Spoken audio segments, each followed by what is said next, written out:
మంచిర్యాల జిల్లా శ్రీరాంపూర్లోని పోలీస్ స్టేషన్ను DGP director అభిలాష బిస్త్ సందర్శించారు. పోలీస్ స్టేషన్ పరిసర ప్రాంతాలను సందర్శించి సిబ్బందితో మాట్లాడారు. తెలంగాణలో మహిళలు వారి సమస్యలపై పోలీస్ స్టేషన్కు వచ్చి ఫిర్యాదు చేస్తున్నారని చెప్పారు. అయితే మహిళల సమస్యలను వెంటనే పరిష్కరించేందుకు ప్రయత్నిస్తున్నామని చెప్పారు. పోలీస్ స్టేషన్కు రావడానికి మహిళలు భయపడకూడదని అన్నారు.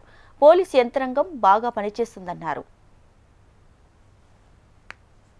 I'm happy to say that reception duties బాగా చేస్తున్నారు. వాళ్ళకి ప్రోటోకాల్ తెలుసు. తర్వాత వాళ్ళకి ట్రైనింగ్ మంచిగా ఏర్పాటు చేయడం జరిగింది. పోలీస్ స్టేషన్ కూడా old building but it has been maintain, చాలా నీట్ క్లీన్గా మెయింటైన్ ఉంది. విష్ ఉంది వాళ్ళు ఎట్లా మెయింటెనెన్స్ కంటిన్యూ చేయాలి. ఇది ఇన్స్పెక్షన్ కాబట్టి ఐఎమ్ షూర్ వాళ్ళు కొంచెం స్పెషల్ మెజర్స్ పెట్టారు.